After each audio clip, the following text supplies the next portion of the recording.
से बोलिए राधे राधे। प्यारे भक्तगणों, आज आप सभी श्रवण करेंगे मार्गशीर्ष मास की महात्म्य कथा अध्याय 2। राधा रानी और भगवान श्री कृष्ण की कृपा सदा आप पर और आपके पूरे परिवार पर बनी रहे, इसी मंगल कामना को करते हुए आज की कथा हम शुरू करते हैं।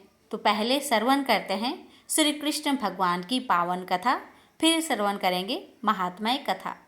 एक बार की बात है कि यशोदा मैया प्रभु श्री कृष्ण के उल्हानों से तंग आ गई और छड़ी लेकर श्री कृष्ण की ओर दौड़ी।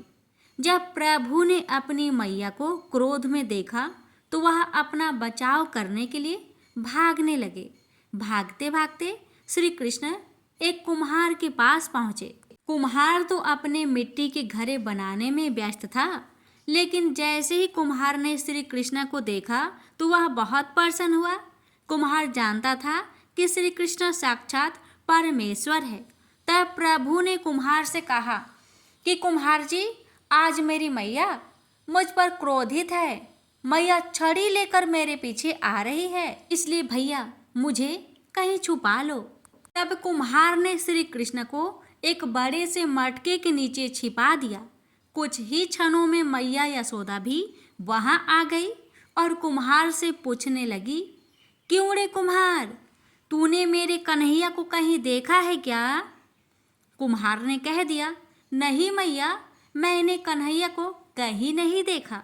भगवान श्री कृष्ण यह सब बातें बड़े से घड़े के नीचे छुपकर सुन रहे थे। मैया तो वहां से चली गई। अब प्रभु श्री कृष्ण कुम्हार से कहते हैं, कुम्हार जी, यदि मैया चली गई हो तो मुझे इस घड़े से बाहर निकालो।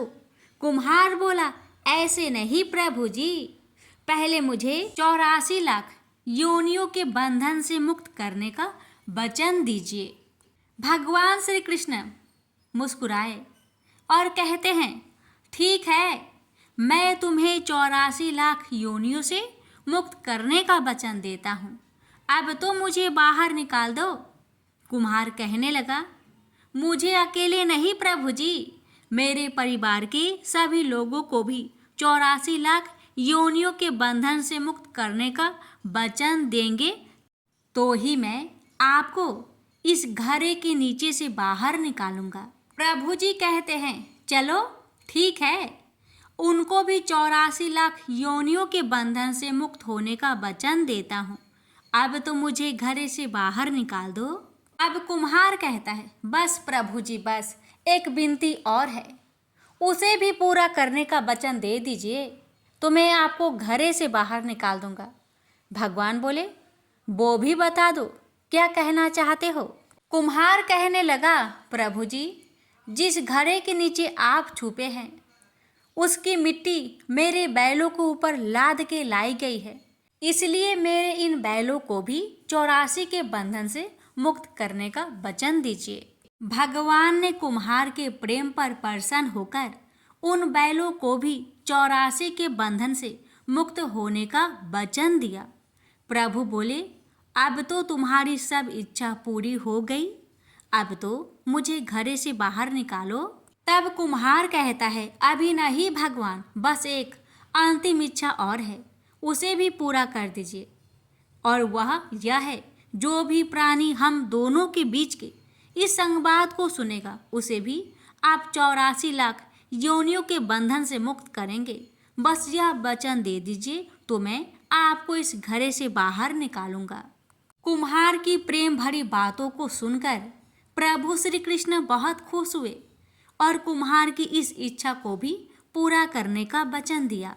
फिर कुम्हार ने बाल श्री कृष्ण को घड़े से बाहर निकाल दिया। फिर उनके चरणों में साष्टांग प्रणाम किया। प्रभु जी के चरण धोए और चरणामृत लिया। अपनी पूरी झोपड़ी में चरणामृत का छिड़काव किया और प्रभु जी के गले लगकर इतना रोए कि प्रभु में ही विलीन हो गए। जरा सोचिए भक्तों, जो बाल श्री कृष्ण 7 कोस लंबे चौड़े गोवर्धन पर्वत को अपनी इक्वनी उंगली पर उठा सकते हैं, तो क्या वो एक घड़ा नहीं उठा सकते थे? लेकिन बिना प्रेम रिझे नहीं नटवर नंद किशोर। कोई कितने भी यज्ञ करे, अनुष्ठान करे, कितना भी दान करे, चाहे कितनी भी भक्ति करे, लेकिन जब तक मन में प्राणी मात्र के लिए प्रेम नहीं होगा, प्रभु श्री कृष्ण मिल नहीं सकते। प्रेम से बोलिए राधे राधे। ब्रह्मा जी श्री विष्णु जी भगवान से बोले, हे देवेश, आपने श्री विष्णु को प्राप्त करने के लिए मार्गशीर्ष मास का विधि विधान से भक्ति पूजन करने को कहा है। इसलिए हे देवेश, इसकी विधि क्या है? विष्णु भगवान ब्रह्मा जी से बोले कि आलस्य को छोड़कर सूर्योदय से पहले उठकर विधि पूर्वक नित्य कर्म व आचमन आदि कर और अपने गुरु को नमस्कार करके मेरा स्मरण करे। मल मूत्र का त्याग करके पवित्र होकर मौन रहकर भक्ति भावना से सहस्त्र नाम से मेरा कीर्तन करे। यथा विधि मृतिका आदि से शुद्ध होकर मौन रहकर दंत घावन करके आचमन कर विधि अनुसार स्नान करे। हे महामते, तुलसी की जड़ की मिट्टी को तुलसी पत्र सहित लेकर मूल मंत्र या गायत्री मंत्र से अभिमंत्रित करे। मूल मंत्र से उस मृतिका को शरीर में लगाकर तालाब या कुएं के जल से स्नान करे और जल के अंदर नाक डुबोकर मंत्र का जप करे।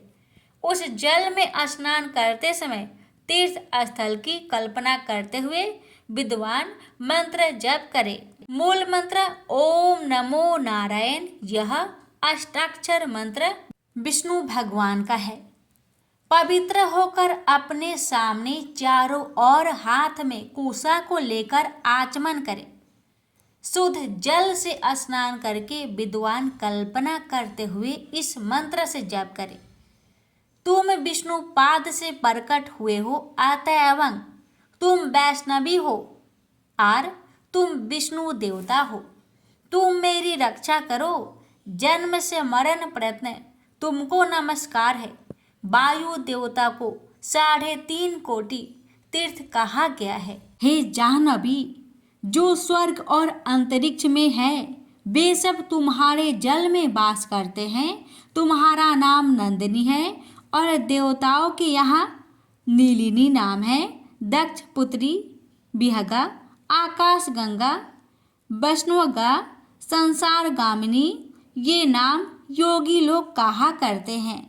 हे जाह्नवी, तुम विद्याधरी, सुप्रसन्ना और लोक प्रसादिनी, लोक को प्रसन्न करने वाली हो तथा क्षेम स्वरूपा जाह्नवी, जहतनया, शांता, शांति प्रदायिनी, शांति को देने वाली हो। इस पवित्र नामों को स्नान करते समय नित्य स्मरण करें। वही तीनों लोक में गमन करने वाले गगड़ा सदा उस स्थान में वास करती है। हाथ जोड़कर ऊपर कहे हुए मंत्र का 7 बार जाप करें।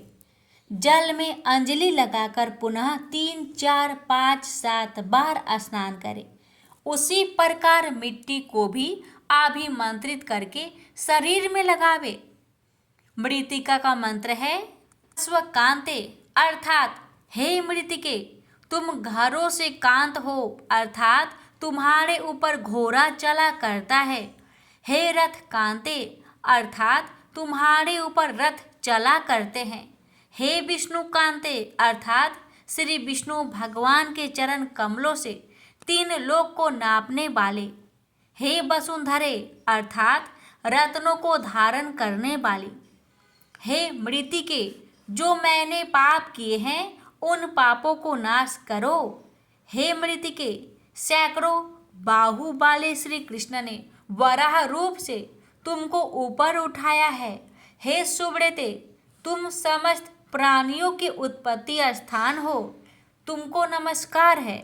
इस प्रकार स्नान करके विधि पूर्वक आचमन करें और जल के किनारे खड़े होकर श्वेत वस्त्र धारण करें।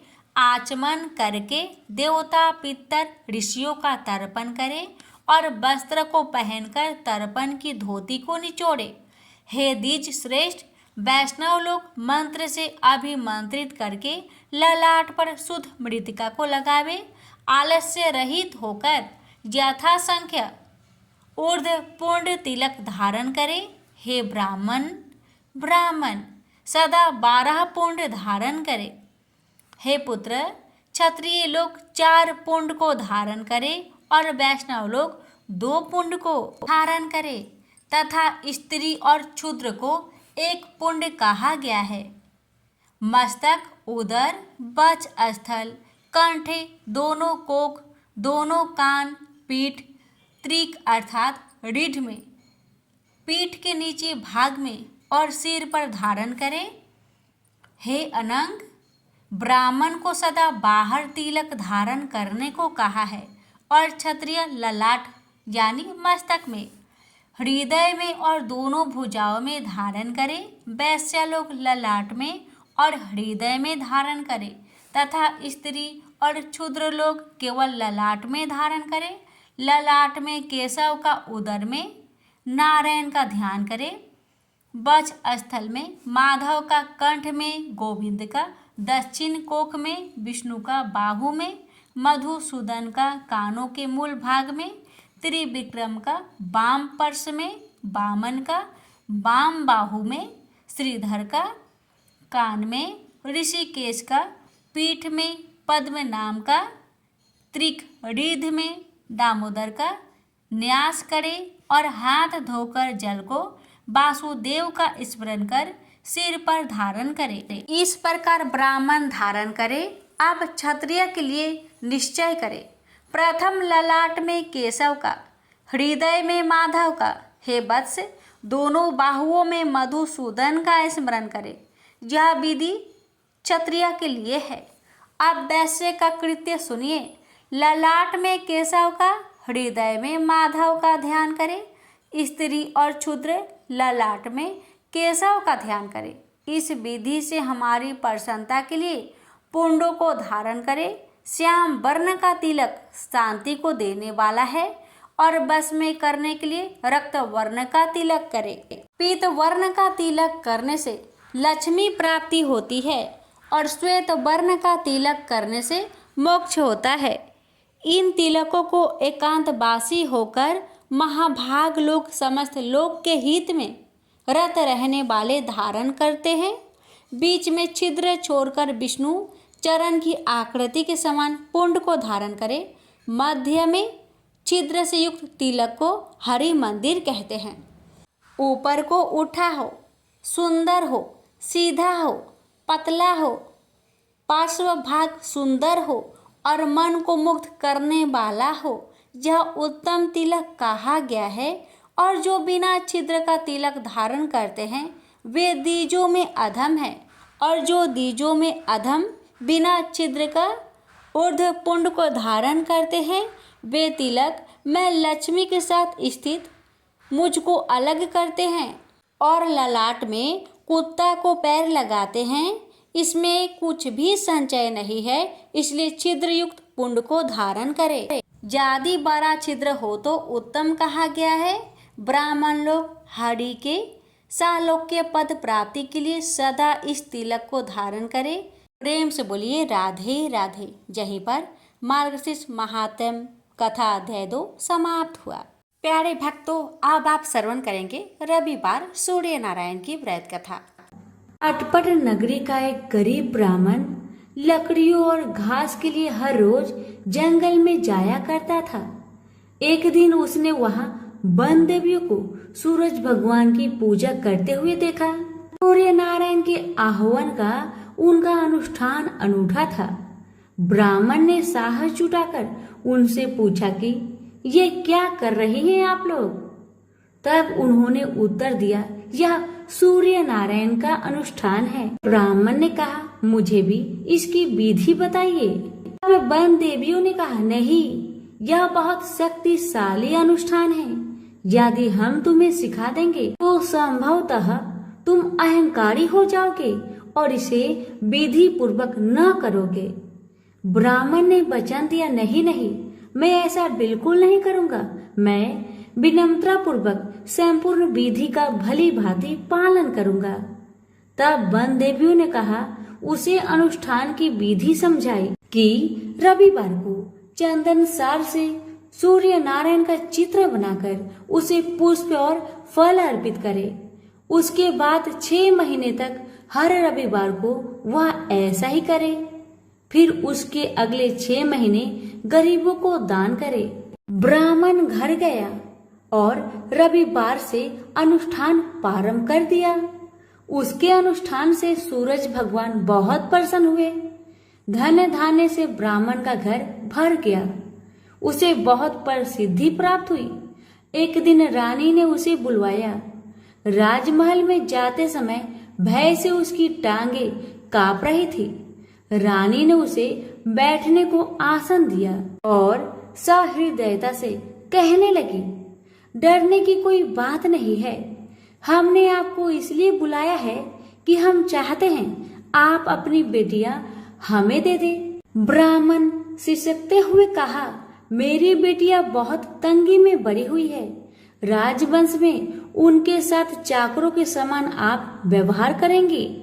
रानी ने उसे आश्वस्त किया कि नहीं नहीं, ऐसी बात नहीं है, आप चिंता ना करें, उनके साथ राजसी व्यवहार किया जाएगा।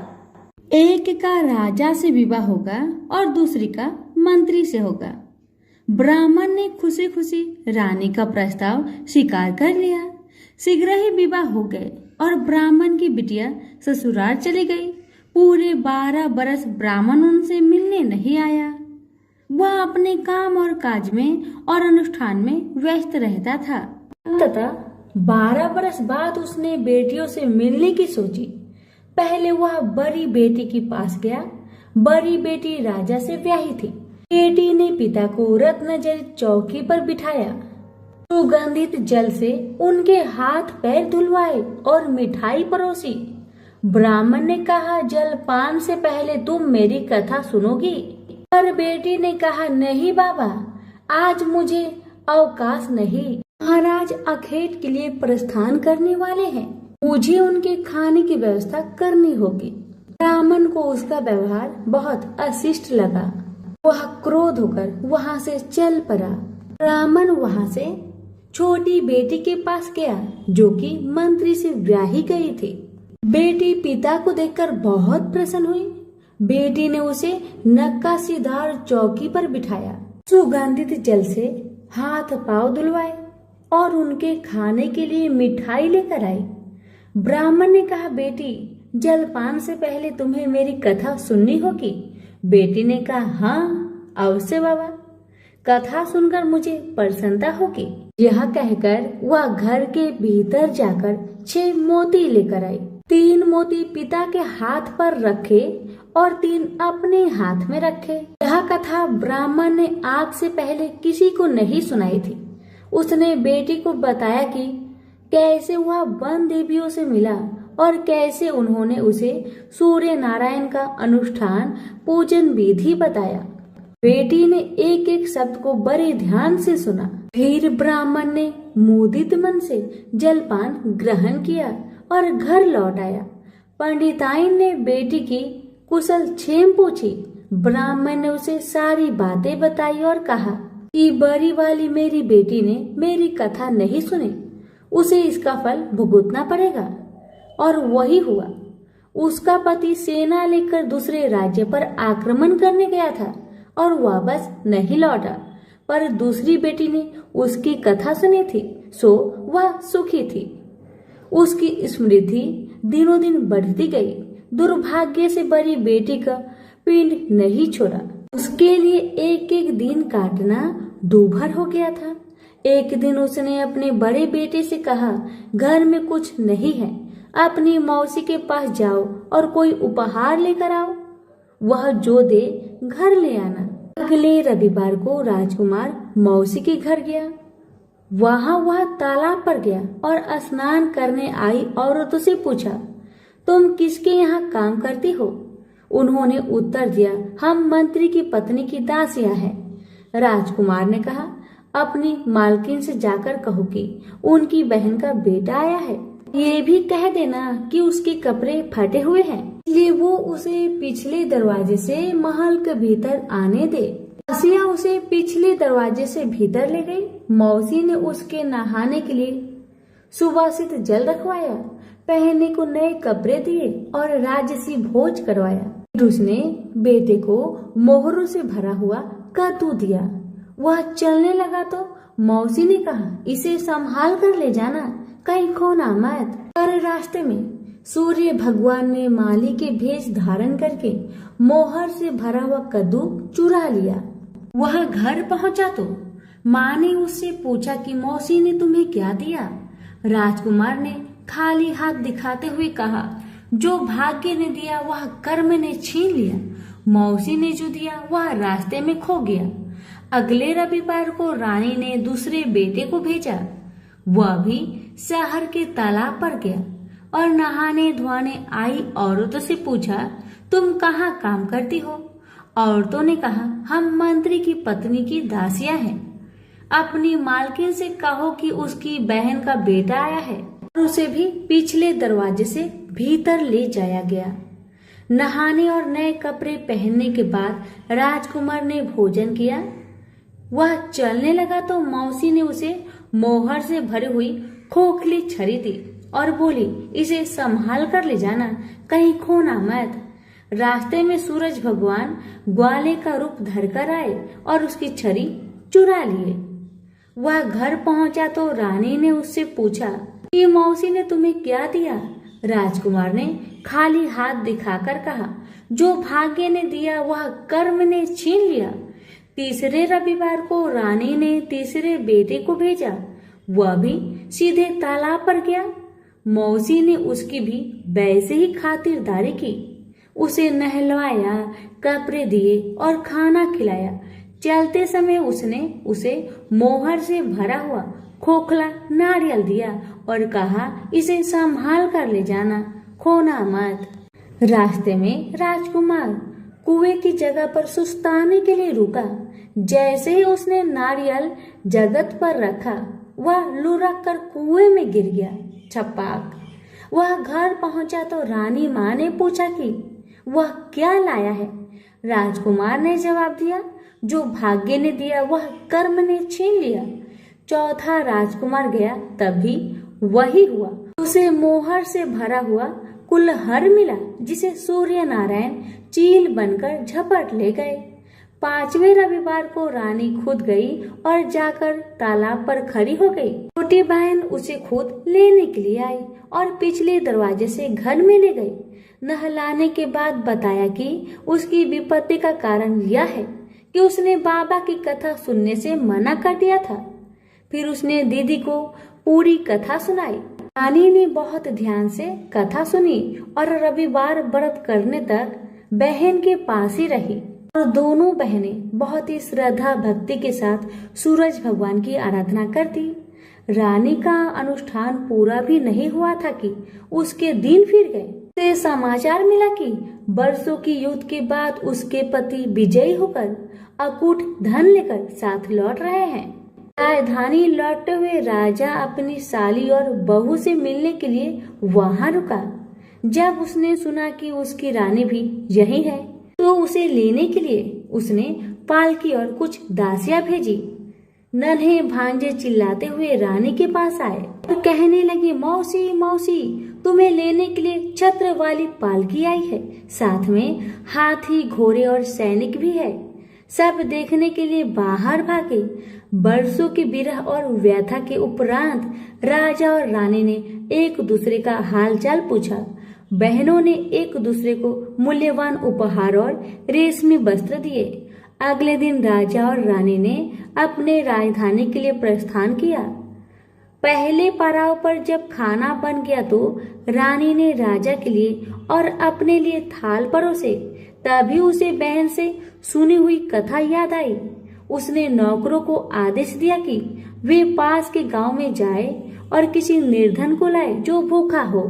गांव में उन्हें ऐसा कोई नहीं मिला, पर वापस आते समय उन्हें एक भूखा लकड़हारा मिल गया। वे उन्हीं को रानी के पास ले आए। रानी ने 6 मोती निकाले 3 लकड़हारे को दिए और 3 अपने हाथ में रखे। फिर रानी ने उसे अपने पिता और वन देवियों की कथा सुनाई। लकड़हारे का रोम रोम कान बन गया। कथा सुनते ही उसके गड्ढर की सारी लकड़ियां सोने की हो गई। उसने शपथ ली कि वह पूर्ण विधि विधान से सूर्य नारायण का अनुष्ठान करेगा, बिल्कुल वैसे ही जैसे वन देवियों ने ब्राह्मण को सिखाया था। अगले दिन राजा रानी ने दल बल के साथ फिर पड़ाव डाला। खाना बन गया तो रानी ने राजा के लिए और अपने लिए खाना परोसकर सेवकों को किसी निर्धन और भूखे को लाने का आदेश दिया। आज वे एक किसान को लाए जिसकी फसल मुरझा गई थी और कुआं सूख गया था। रानी ने 6 मोती निकाले, 3 किसान को दिए और 3 अपने हाथ में रखे।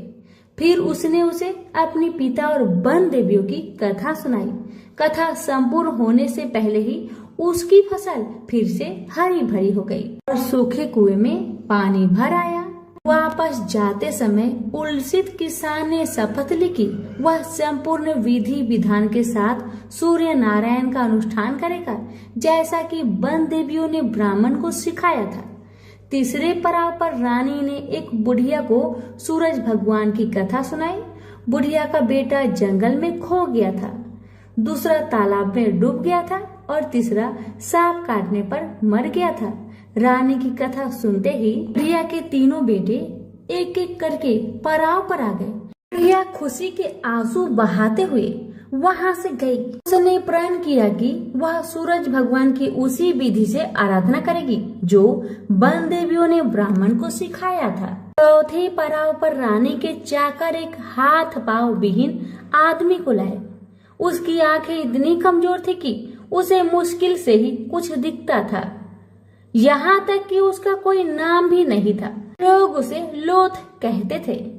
चाकरों ने उसे जब देखा तब वह मुंह के बल पड़ा था। वे उसे उठाकर पड़ाव पर ले आए। रानी ने उसे नहलवाया और नए कपड़े पहनने को दिए। फिर उसने 6 मोती निकाले, 3 लोथ के पेट पर रखे और 3 अपने हाथ में रखे।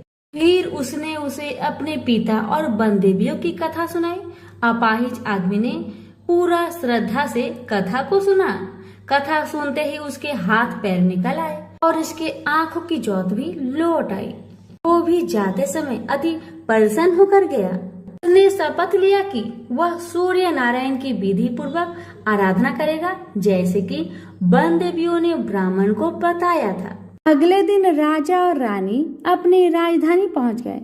वे महल में भोजन करने के लिए बैठे तो सूरज भगवान स्वयं प्रकट हुए और उनके साथ भोजन करने की मनसा दर्शाई। राजन ने महल के सारे दरवाजे खुलवा दिए और अनेकानेक उत्कृष्ट व्यंजन बनाने का आदेश दिया। प्रत्येक पकवान को 6 अलग अलग खुशबुओं के साथ परोसा गया।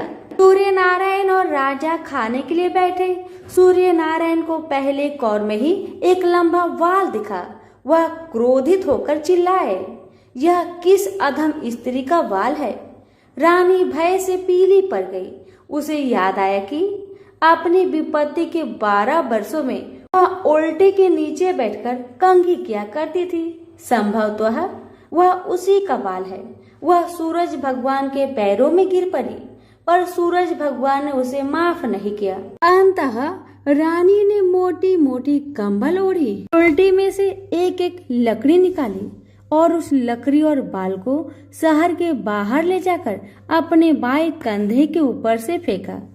तब कहीं सूर्य नारायण का क्रोध शांत हुआ और उन्होंने भोजन ग्रहण किया। ब्राह्मण, राजा, रानी, उनके बच्चे, मंत्री की पत्नी, लकड़हारा, किसान, बुढ़िया और वह आदमी जिसे लोथ कहा जाता था, सभी को सूर्य नारायण की अनुकंपा से लंबी आयु मिली। जब तक वो जिए सुख से जिए। तो सभी प्रेम से बोलिए सूर्य नारायण की जय।